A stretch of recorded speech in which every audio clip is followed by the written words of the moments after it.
President Hart, and she's a director, deputy director of the American Mission for Christ in Canada. And I would say that this talk, and she is a local girl. And we've had medical missions speak with us years ago, but well, this would be a good time to have her speak again. So it's my pleasure to introduce Mr. Carter. Well, thanks for having me. I have some brochures. You may have received them 2 or 3 years ago. So medical missions used to be a international team where we would go to third world countries and things like that. So that started in about 2000. 2002, they came back and the doctor started talking, which most of you probably know Dr. Wayne Cooper. He was one of our founders, and Dr. George Hubbell, and just a few other physicians. And they came back, and the team started praying that we needed to have a clinic here, and just to be able to help our communities, surrounding communities.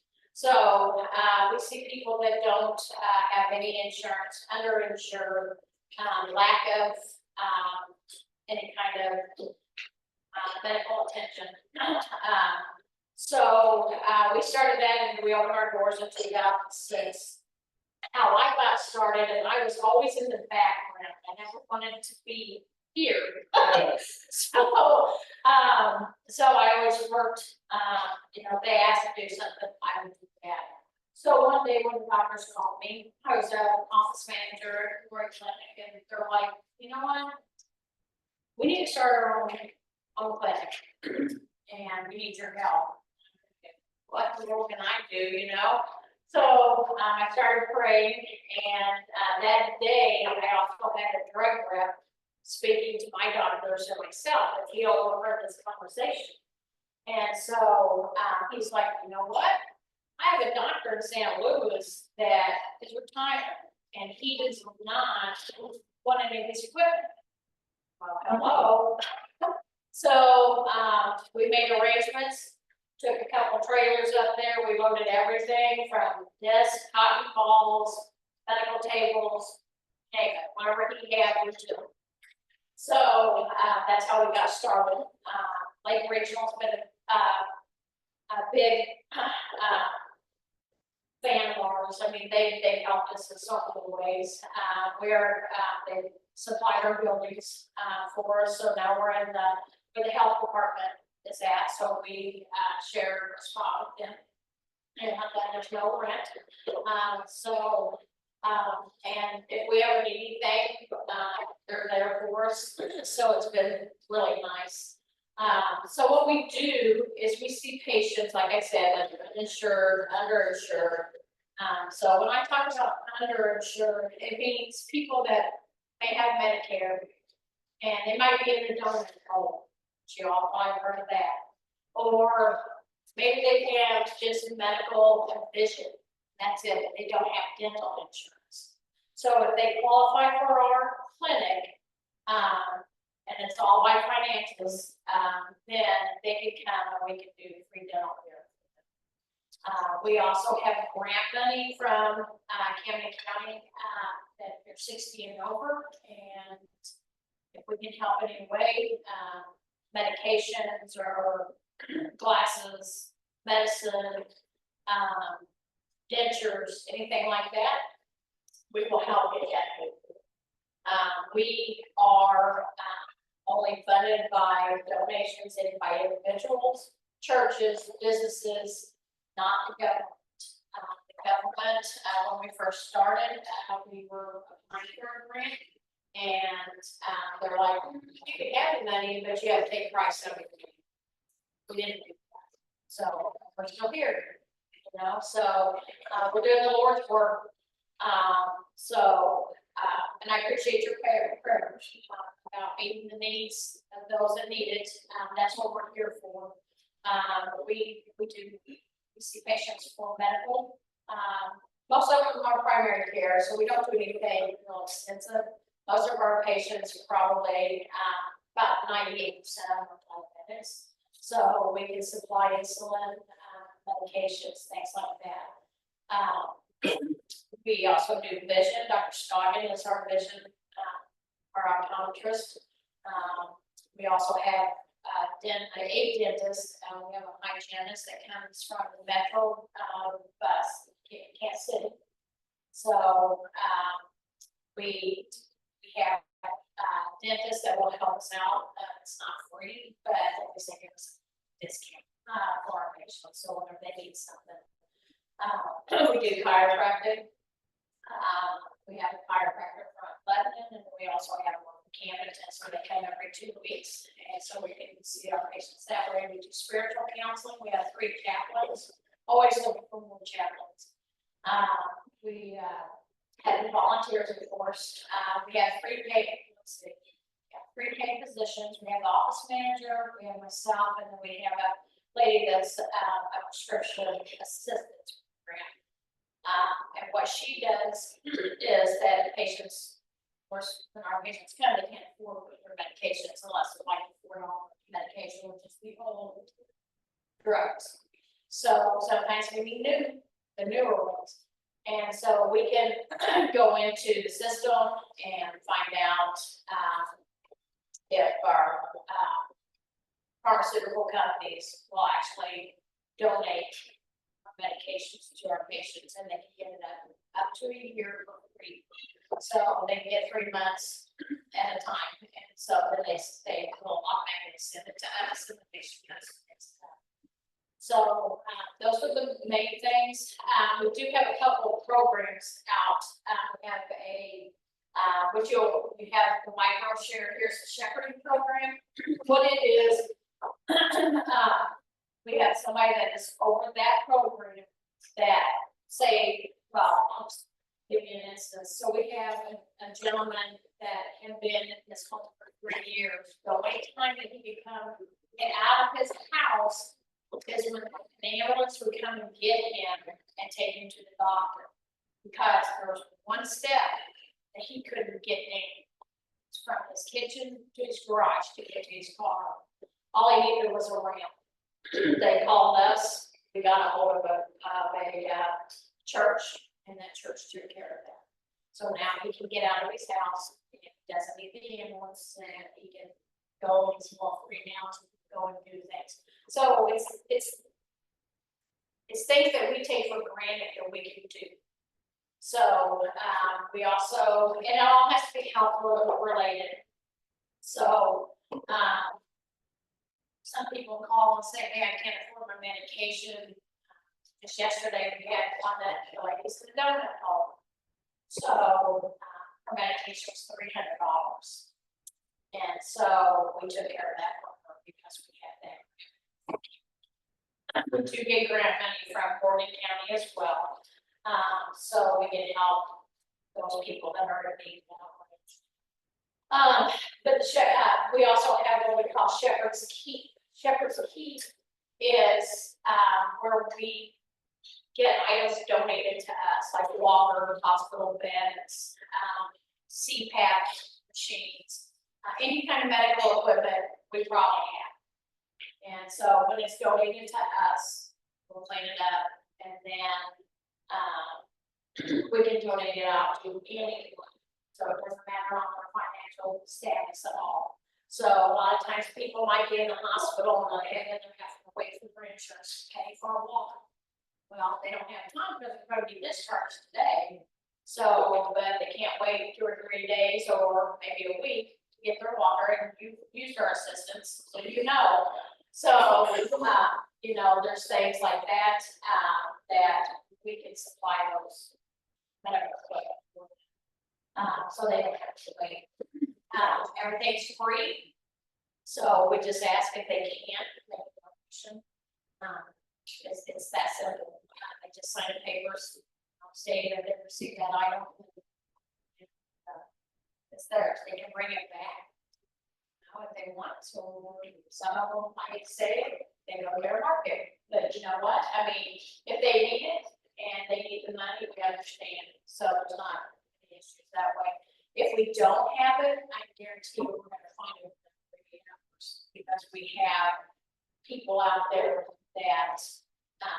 want to donate, they just don't know where, so we have people we can contact to give that information, so. I think we do have big events, this year in January, we started a shoe fundraiser. So, we were to collect 2,500 pairs of shoes, we would get $1,000, you help support that.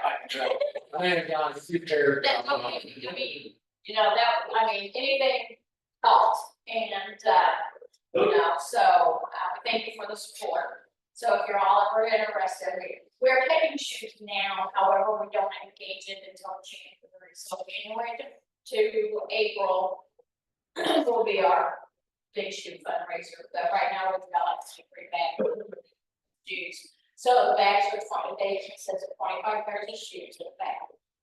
So we had 100 bags, that's 2,500 pairs of shoes, we got $1,000. No money out for us, no money out for you all, unless you just want to go out and buy, shoes and donate them, which we had that as well. We collected over 4,100 pairs of shoes and received double money. So we have actually taken ourselves out of a grant due to there was just some controversy over the company that just didn't meet what our standards are. So that was a $3,000 grant, and we did decide as a board to take ourselves out of that. So we had to compensate some. Well, God took care of us. There was $2,000 there. We had 2 garage sales, one in May and one just in June, made over $3,000. So, and then we also had, the first time we've done it, it's a pickleball tournament, which was fun. I mean, it was so much fun. We held that at the Community Christian Church, and they donated everything to us, and space and everything like that, cost out for us. So we received about $550 out of that for 2 hours. That's not bad, because that's all it lasted. So, but we really had a good time. And then our biggest thing this year will be our trivia. I think it's our 11th year doing our trivia and a silent auction. And we feed you. We'll have chicken and hamburger, their tacos or nachos or whatever. So, and all fixings with that. That's included in the price of $20. You get your trivia, and then also you get silent auction. So, and best time ever. I mean, it starts like at 5 or 5:30, goes to about 10. But you can break in between and things like that. So it's really good team. So hard time. So get your teams together, play against each other. It's just so much fun. It's fun to just watch because everybody's having such a good time. So, and we do raise fairly good. So, and all that money is used for administrative. Keep our building, our lights on, things like that. Gives me a paycheck. So, but we all are part-time. So, and everybody that's there, they get paid. I can tell you right now, I won't tell you it's not a job. We're all there to help our patients. They're friends to us. So when you go to your doctors, I'm sure that they don't know you probably by name. Most of them don't. And it's kind of like a number. We take a number and sit down. Our patients will walk up and will say, "Hi Larry, how are you? How's your wife Lisa? How's your dog?" They know all personal aspects because our patients want to have that hope, and that's what we get to pray with them, get to witness to them. We've won 4 to 4 salvations, so just in January. So we're very busy in those aspects. So it's just have a good time. Our volunteers, you and I were talking about, they're there. We give them a hard time, because we love them. We want everybody to know it's not a job. It's somebody that we have things in common. And we just have a good time, and that's what it's all about. Life's too short, and we need to just let it one day at a time, but have a good time. So, does anybody have any questions? Kind of annual budget you work on. Donations, administrative, all that kind of stuff. So, it has varied in the last 3 years that I've been, but it's always went up, which is good. I started, it was around 110, we're at about 140 now. Donations, and now that's not everything, but our individual donations have went up probably 30%. So we're doing well, and the more people that hear about us, it's funny because when we did the shoe drive out in the Lori area and further, they had no clue who we are. So we're trying to hit that more so people know who we are, what we do, things like that. So then they get excited and they see what we're doing, we get support out in that area. Couple questions. What kind of area do you cover? And then, how many, on an average, how many patients do you see? Okay, so we started out in 2006 on the surrounding county, so Canyon, Miller, and Milligan, that's all we see. We're now regional, so we see people all the way to civilians, so the public, things like that. So we see, and they still come. They come to our facility. So, and I'm sorry, what was your, yearly, it is, because of Obamacare, people can get insurance, but, and fairly cheap, but some of them opt out. Most of them are scared because the taxes. So, if I don't have insurance, I got to put that on my taxes, that I don't have that, they don't want to do that. And then there's those that, that can't afford it, or even if they get it for free, the deductible's so high, So they choose to come to us, but yearly we have about 400 patients. Unfortunately, we're only down to one clinic a day for medical. And we see about 10 for that, and then dental, we will see on a Thursday, usually on Thursdays, and we triage those patients, and we will have about 12, and then on Friday we do the procedures, and we'll probably have about 6. So that's a busy day. It doesn't sound like it, but those treatments can take an hour or longer to do those. So. But our dental is probably the biggest because we have seniors that can't afford their dentures or anything like that. Right now, our issue is our younger people that have probably been on drugs, messed up their teeth. There's no money. And unfortunately, we can pull them free, but they're going to have to wait until we get a grant or donations just specifically for them to get dentures. Your office is located on 5 North, right next to the Lake Regional Health System. Yes, yeah, we're right inside the building with the health department. Yes. So. Anybody else? Did I hear you correctly on the percentage of your patients that are diabetic? 90%. Wow. Yeah, and probably, I'm gonna guess, probably about half of those are on insulin. The rest of them are cyclopentazole or something. So. Anybody else? Thank you, Chris.